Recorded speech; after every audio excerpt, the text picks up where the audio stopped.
Hello student, welcome to my channel math sir. तो student, आज की वीडियो में हम करने वाले हैं क्लास 10 के एनसीईआरटी का चैप्टर नंबर 5 एक्सरसाइज 5.2 का क्वेश्चन नंबर 18।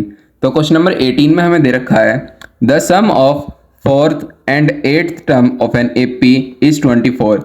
यानी एक हमारे पास एक एपी की सीरीज है जिसमें हमको अगर हम उसकी फोर्थ टर्म और एट्थ टर्म को ऐड करेंगे तो हमें उसका जो प्रोडक्ट है वो हमको 24 मिल रहा है। And the sum of the sixth and tenth term is 44। और अगर हम उसकी सिक्स टर्म और टेंथ टर्म को प्लस कर रहे हैं तो हमको 44 मिल रहा है। Find the first three term of the AP. हमें उसकी पहली तीन टर्म फाइंड करनी है कि वो हमारी क्या होंगी। तो चलिए फाइंड करते हैं। तो सबसे पहले हमारा फॉर्मूला कौन सा यूज होगा? हमारा फॉर्मूला होगा A N is equals to A plus N minus one multiply D.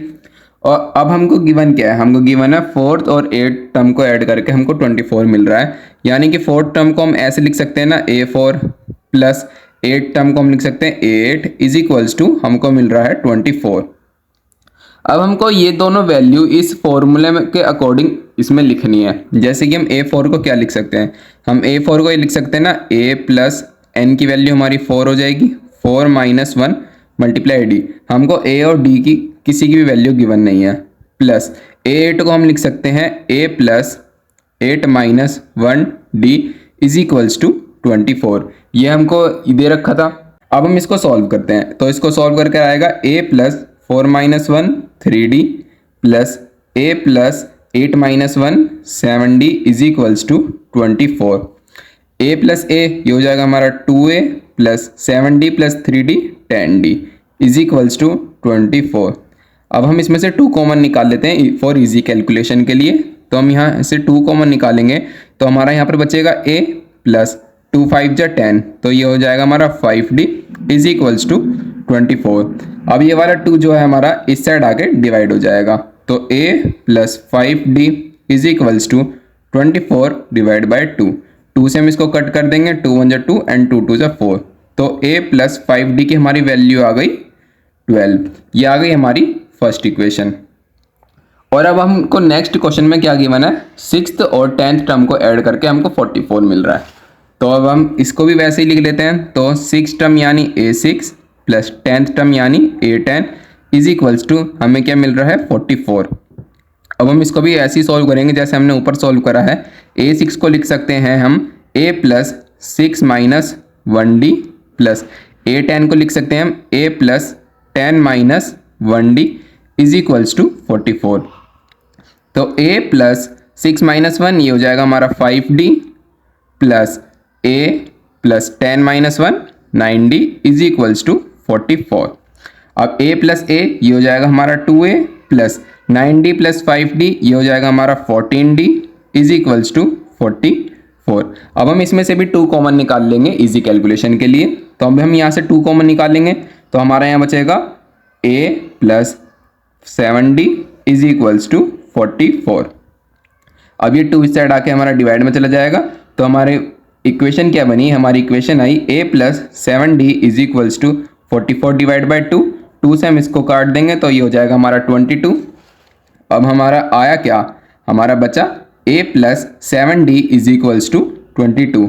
तो हम इसको लेट कर लेंगे कि हमारी सेकेंड इक्वेशन है और ये ऊपर जो हमने निकाली है हमारी फर्स्ट इक्वेशन है। अब हमको इन दोनों का इक्वेशन का इस्तेमाल करके A और D की वैल्यू निकालनी है। तो हम क्या करेंगे? हम फर्स्ट इक्वेशन में से पहले A की वैल्यू निकाल लेंगे।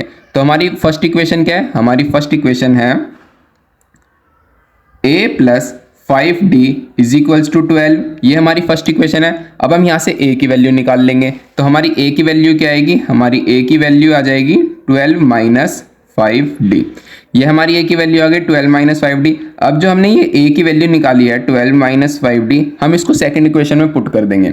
हमारी सेकंड इक्वेशन है A plus 7D is equals to 22। तो हम इस A की जगह ये वैल्यू पुट कर देंगे तो हमारा आ जाएगा 12 minus 5D plus 7D is equals to 22। हमारा ये आ गया। अब हम इसको सॉल्व करते हैं और D की वैल्यू निकालते हैं। तो ये हो जाएगा हमारा 12, 7 माइनस 5 ये हो जाएगा हमारा माइनस का, ये हो जाएगा हमारा plus 2D is equals to 22। अब हमको D की वैल्यू निकालनी है तो हम इस 12 को इस साइड भेज देंगे तो ये हो जाएगा हमारा 22 माइनस 12।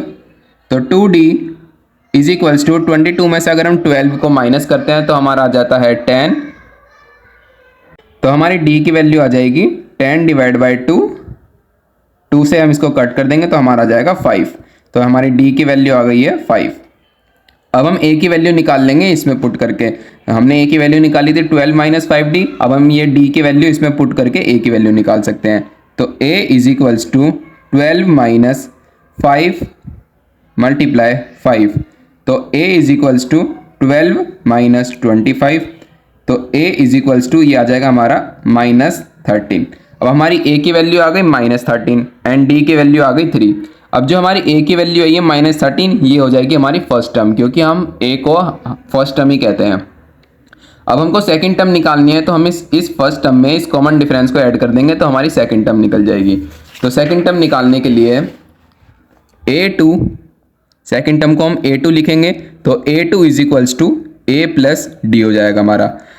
a की वैल्यू है हमारी -13 प्लस d की वैल्यू कितनी आई है हमारी 5। -13 प्लस 5 ये हो जाएगा हमारा -8, यानी कि हमारी सेकेंड टर्म आई है a2 is equals to -8।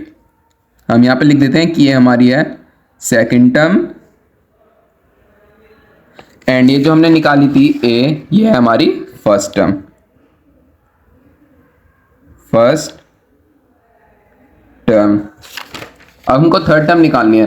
Third term निकालने के लिए हम a2 में d को प्लस कर देंगे। तो थर्ड टर्म